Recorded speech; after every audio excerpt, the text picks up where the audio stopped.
Vamos deixar uma mensagem aí pro final de semana, e para você que vai ver esse vídeo, no momento que você esteja vendo, deixar essa mensagem para você, em nome de Jesus. Livro de Marcos, Evangelho de Marcos, o segundo evangelho escrito no Segundo Testamento, capítulo 1, verso 12, vai narrar a tentação de Jesus. Marcos ele vai compilar essa tentação em 2 versículos. Marcos ele trata essa tentação de maneira muito compacta, enquanto Mateus, no capítulo 4, ele deixa 11 versículos para relatar sobre a tentação, e Lucas deixa 13 versículos, Marcos deixa apenas 2 versículos. O interessante é que enquanto Mateus e Lucas eles escrevem os seus textos e eles deixam para a gente condições de interpretá-los, Marcos ele não dá essa condição no texto de Marcos 1, verso 12 e 13. Um exemplo disso o livro de Lucas diz que Jesus foi levado pelo Espírito ao deserto. O termo levado pode ser levado à força, quando alguém é forçado a ir a algum lugar, ele é levado à força. E o termo levado também pode ser no sentido de favor, quando eu não sei chegar a algum lugar, a algum endereço, e peço para que alguém me leve. Eu fui levado por essa pessoa porque eu quis que essa pessoa me levasse, eu a pedi para me levar. O livro de Lucas ele vai usar o termo conduzir ou guiado, e o termo também pode ser usado da mesma maneira que levado. Você pode ser conduzido à força, como os políticos têm sido conduzidos, ou você pode ser conduzido porque você também não sabe o caminho, não sabe como chegar. Por exemplo, um cego é conduzido. Quando ele está para atravessar uma rua, por exemplo, ele não é conduzido à força. Na verdade, muitas das vezes, ele pede para ser conduzido. A questão é que o termo que Marcos usa é um termo que não tem como você interpretar de outra maneira, como empurrado, impulsionado, levado à força. O termo que Marcos usa é o termo impelido. O termo impelir, ele é ligado diretamente a como você tem muita vontade de espirrar e o espirro vem com muita força. Então, esse termo impelir serve para esse tipo de sensação. Quando você quer espirrar e você faz força para espirrar, ao ponto de você não conseguir conter o espirro e você espirra. A questão é que Marcos deixa claro que Jesus foi levado pelo Espírito de modo que é impossível não passar por lá antes de iniciar o seu ministério. Jesus não poderia deixar de passar pela tentação antes de começar o seu ministério.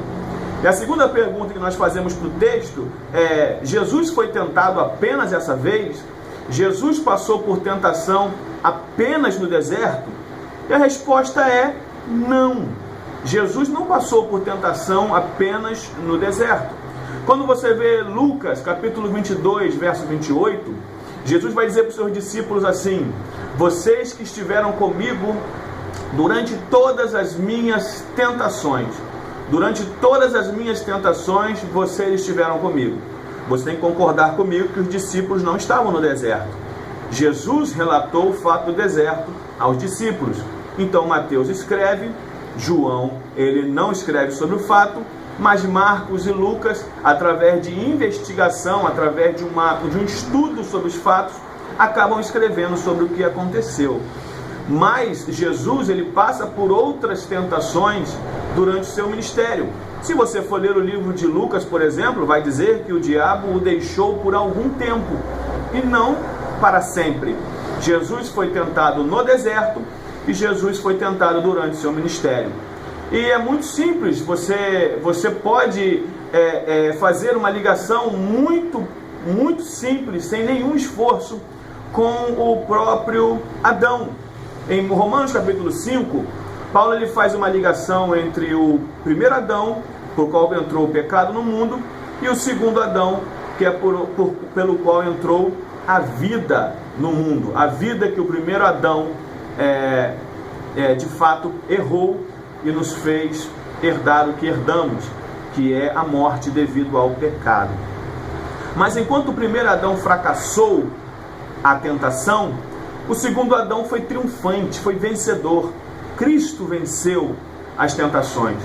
O problema é que o primeiro Adão tinha todos os artifícios para ganhar a tentação. Por exemplo, o primeiro Adão foi tentado no paraíso, enquanto Jesus, o segundo Adão, foi tentado no deserto. Adão tinha todas as árvores à sua disposição, Adão não passava fome, enquanto Jesus, ele foi tentado com fome. Adão, ele estava acompanhado de Eva, Adão estava acompanhado no Éden, enquanto Jesus estava completamente sozinho no deserto. Foi necessário Jesus vencer a tentação para iniciar o seu ministério. Foi necessário Jesus vencer as tentações para conduzir o seu ministério. O texto também mostra outras coisas que precisam de uma visão que Marcos dá, que os outros evangelistas não vão dar. Marcos fala de animais selvagens e de feras selvagens, ou fera selvagem, depende da sua versão bíblica. Quando Marcos cita isso, o que Marcos quer deixar claro para a gente é que Jesus foi para a maior extremidade possível que se poderia ir no deserto que Jesus estava. Por que isso? Porque o Rio Jordão, onde Jesus foi batizado, ali já é uma região desértica. Jesus foi mais deserto possível, Jesus foi o mais distante possível para ser tentado por Satanás. Isso, para a gente, pode não ter lido ou falado, pode não ter não pode tomar muita nossa atenção. Mas se você parar para meditar, e você vai entender que quanto mais deserto se estiver, mais o diabo vai ser covarde para nos tentar. É impressionante como isso é uma realidade. O diabo ele vai tentar no deserto. E quanto mais deserto tiver, mais as tentações do diabo vão ser cruéis. Se você era uma pessoa envolvida com coisas indevidas, como dinheiro ilícito, eu estou falando de furto, estou falando de roubo, estou falando de condições de se prevalecer de facilidades. Quando você estiver no momento mais difícil financeiramente, é aí que o diabo vai te tentar com mais ferocidade. Esse é um ensinamento que você deve aplicar à sua vida. Quando você estiver em momento de dificuldade, e a dificuldade for extrema, o diabo ele vai usar de covardia e ele vai sim tentar você com bastante ferocidade. Marcos deixa outra coisa clara para a gente que os outros evangelistas não deixam. Marcos deixa claro que Jesus foi tentado durante os 40 dias, enquanto os evangelistas especificam 3 tentações que Jesus passou. Isso deve ser de fato pensado para a gente, porque as tentações elas não são esporádicas, elas são constantes. As tentações não são de vez em quando, elas são sempre. No ônibus, no carro, no trabalho, em casa, quando pega o telefone, quando liga a televisão, quando você conversa com alguém, quando tem que pagar alguém, quando recebe o troco errado, o troco a mais. Nós somos tentados o tempo todo. Para fazer aqui algumas aplicações, eu gostaria de deixar aqui pelo menos algumas aplicações para a gente. Eu gostaria de que você pensasse nisso para a sua vida. Primeira aplicação eu gostaria de deixar para você é que faz parte da vida do cristão, faz parte do ministério cristão, enquanto cristão, você ser abençoado. Faz parte do ministério cristão você ser amado por Deus. Faz parte do ministério cristão você ser um eleito em Cristo. Mas também faz parte do ministério cristão você e eu sermos tentados. Todos, ou seremos, ou fomos, ou estamos sendo tentados. Essa é uma realidade para a sua vida? Realidade para o seu ministério? Essa é uma realidade na sua família? Todos seremos tentados. Não há uma maneira do cristão não passar pelo vale da tentação, pelo deserto da tentação, pela facilidade. E nessa facilidade a tentação vai vir.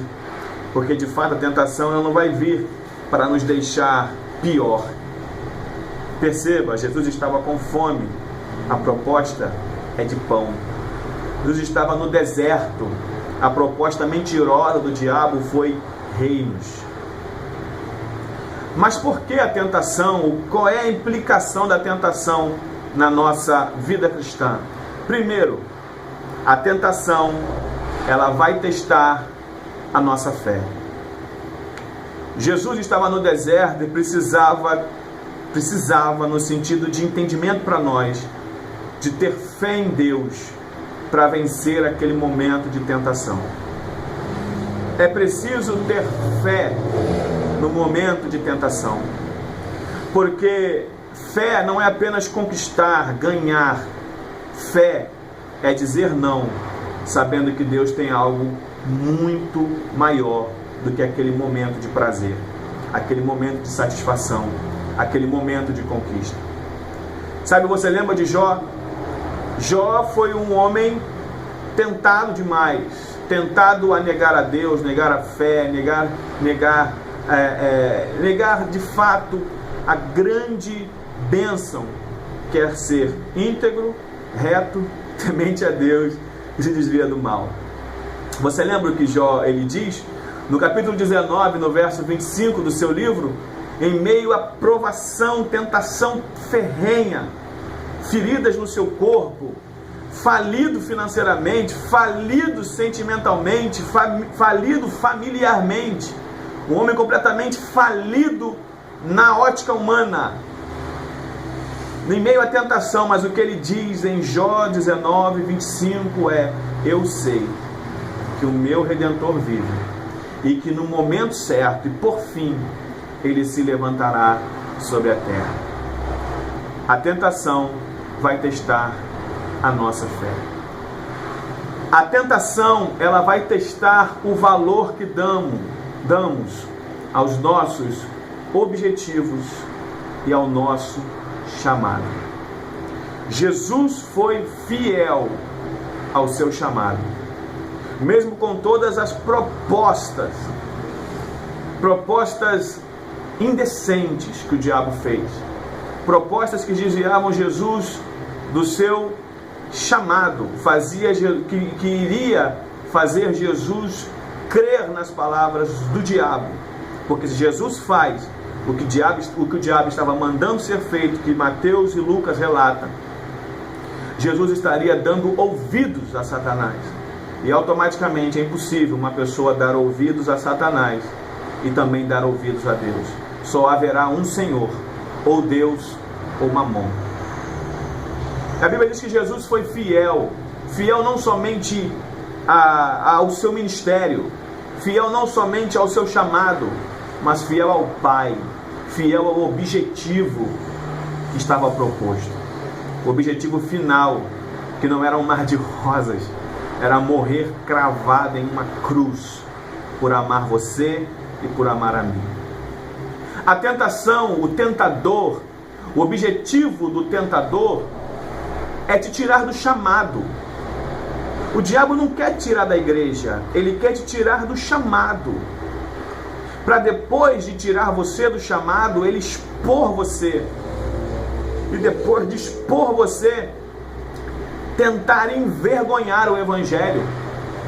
Isso ele só vai conseguir envergonhar o Evangelho através do caráter do cristão, o caráter comprometido do cristão.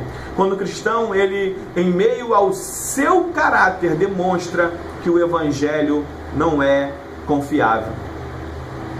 E não é o que vemos aí, não é o que vemos na televisão, não é o que vemos nos meios de comunicação, o Evangelho sendo posto à prova devido à mal caratice de uma grande gama de líderes, entre aspas, e umas 500 aspas, líderes religiosos, o diabo ele quer tentar você para tirar você do seu chamado, para expor você, para automaticamente envergonhar o evangelho devido ao seu e ao meu caráter corrompido.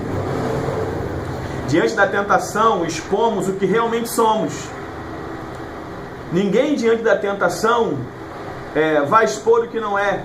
Eu tenho algo que eu prefiro dizer que é um pensamento meu, mas você está completamente à vontade para buscar informações se eu tenho razão nas minhas palavras. Mas eu acredito que com os argumentos bíblicos que vou mostrar, você vai me dar um pouco de crédito.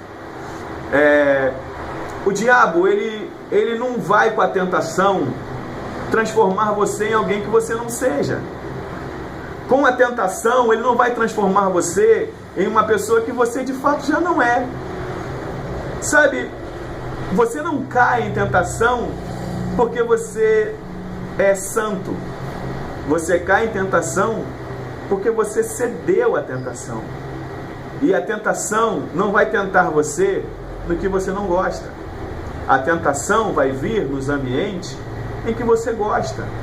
Ninguém que é viciado em cocaína vai ser tentado com chocolate.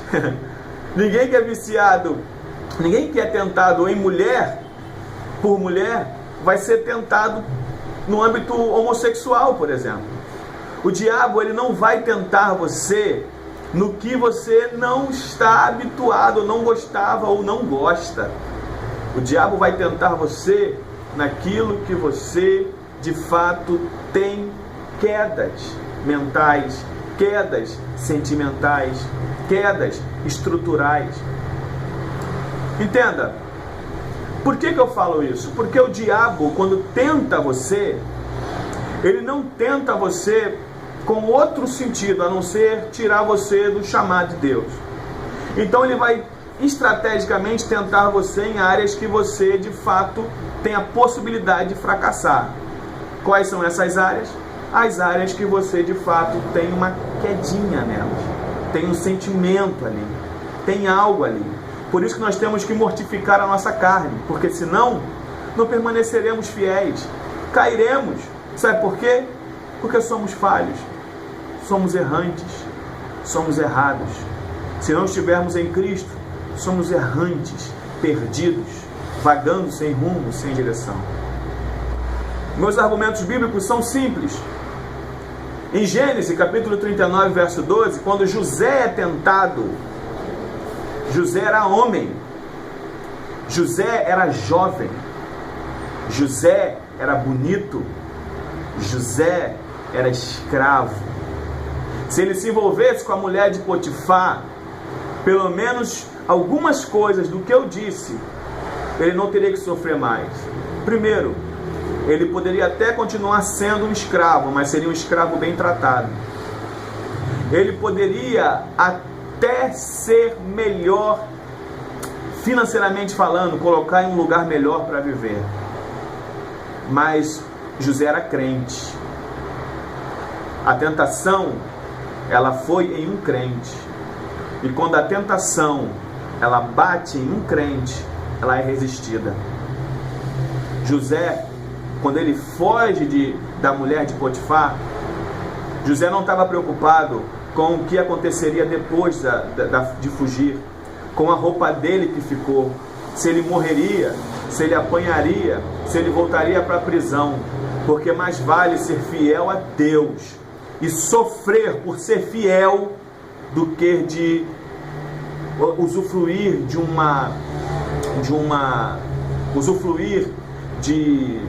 a palavra agora me fugiu, usufruir de um benefício por não ser fiel. Mais vale você ser fiel e sofrer do que usufruir de benefício e por ser um infiel.